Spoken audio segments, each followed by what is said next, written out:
नमस्कार, कल्पना voice channel में आप सभी का स्वागत है। आज की हमारी कहानी है गृहस्थी। टिंग टोंग टोंग दरवाजे पर दस्तक होती है। जाओ काव्या, दरवाजा खोलो, कब से डोरबेल बज रहा है, तुम्हें सुनाई नहीं दे रहा है क्या? अविनाश सोफे पर बैठकर टीवी देखते हुए बोल रहा था।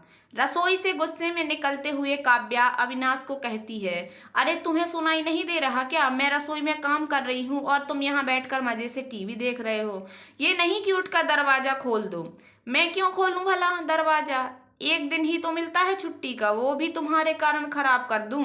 नहीं खोलना दरवाजा मुझे। टीवी देखते देखते अविनाश कहता है, फिर से डोरबेल बजती है। टिंग टोंग टिंग टोंग। वाह, सिर्फ तुम्हें ही एक छुट्टी मिलती है क्या? अविनाश, और मेरा क्या? मैं भी जाती हूँ जॉब पर, मेरी भी तो एक ही छुट्टी होती है।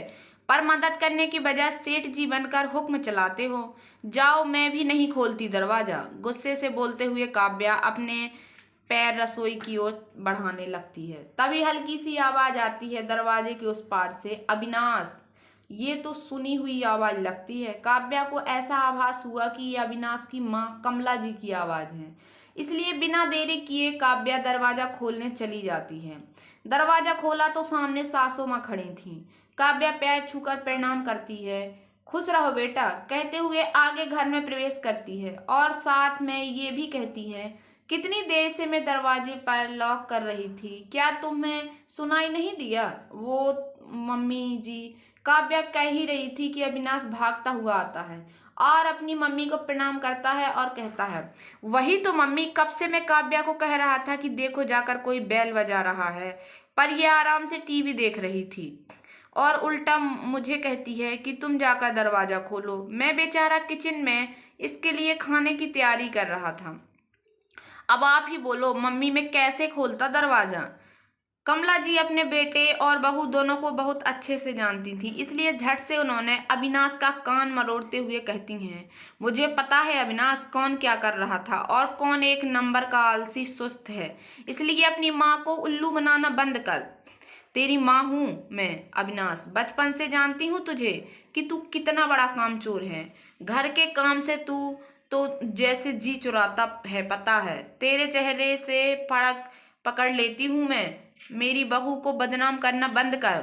जब तक माँ बेटे की पकड़म पकड़ाई, मतलब एक दूसरे को गलत सही ठहराने का कार्यक्रम चल रहा था, तब तक काव्या कमला जी के लिए पानी और चाय लेकर आती हैं। बहू को इतनी जल्दी पानी चाय लाते देख कमला जी कहती हैं, अब बोल अविनाश, कौन है कामचोर? देख तो कितनी जल्दी चाय भी बना कर ले आई।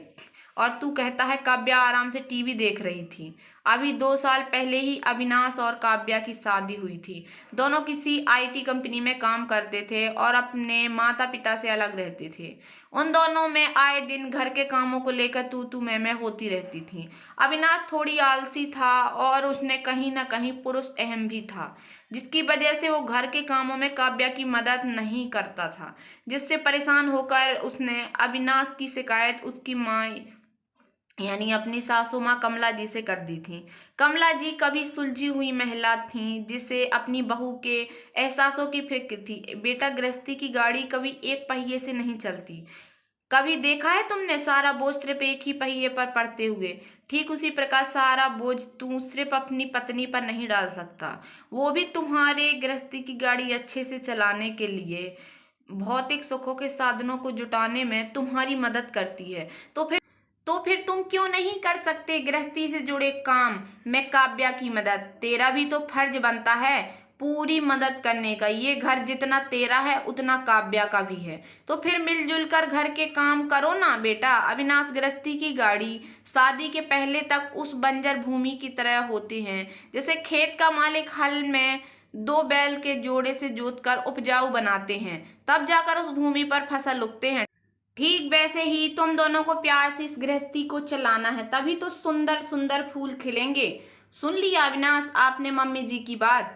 मम्मी जी, मैं तो थक गई बोल बोल कर, मेरी तो कुछ तो मदद करो। पर नहीं, ये तो हिलाते तक नहीं है। ऐसा लगता है जैसे सारा दुनिया का काम यही करते हैं। सच कहती हूँ मम्मी जी, छुट्टी के दिन मेरा तो मन करता है कि भाग जाऊं यहाँ से।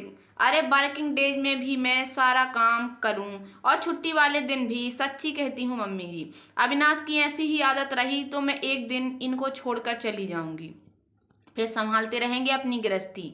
अविनाश से चिढ़ते हुए काव्या कहती है, नहीं काव्या बेटा, ऐसा नहीं बोलते, ये तेरा घर है और अपना घर छोड़कर कोई जाता है भला?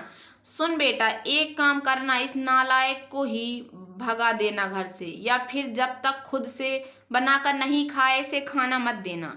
बहू का पक्ष लेते हुए कमला जी कहती हैं, मम्मी ये क्या बोल रही हैं आप? मैं आपका बेटा हूँ या ये? भला अपने बेटे के बारे में कोई ऐसा कहता है, वो भी अपनी बहू से? मम्मी अब आप देख लो, अपनी बहू को आप ही सिर पर चढ़ा रही हैं। बाद में काव्या ने कुछ उल्टा सुल्टा किया तो मुझे दोष नहीं देना। मस्ती करते हुए अविनाश अपनी माँ को बोल रहा था। हाँ हाँ, मुझे पता है अविनाश किसके सामने क्या बोल रही हूँ।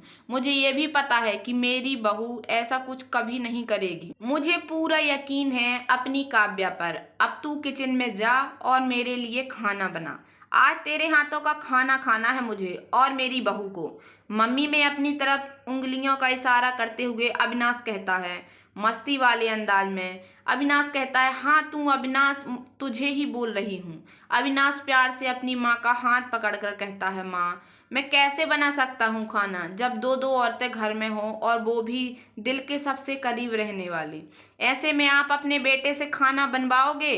कुछ तो दया करो मुझ गरीब पर। हाथ को हटाते हुए कमला जी कहती हैं, अब तू जाएगा या तेरी माँ यहाँ से भूखे चली जाए? और उठकर जाने का नाटक करने लगती हैं कमला जी। हाथ पकड़कर कमला जी को अविनाश सोफे पर बैठा देता है और वो किचन में माँ के लिए बिरयानी बनाने चला जाता है। दूसरी तरफ दोनों सास बहू आराम से टीवी देखते देखते बात करने लगते हैं। काव्या कमला जी को धन्यवाद देती जो उसके ही कहने पर वो यहाँ आई और अपने बेटे को गृहस्थी की असली मतलब से अवगत कराया। तो दोस्तों, कैसी लगी आप लोगों को मेरी ये छोटी सी कहानी? अगर कहानी पसंद आई हो तो प्लीज़ मेरे वीडियो को लाइक कर देना। चैनल पर नए आए हो तो प्लीज़ सब्सक्राइब कर लेना और ज़्यादा से ज़्यादा शेयर करना। धन्यवाद दोस्तों।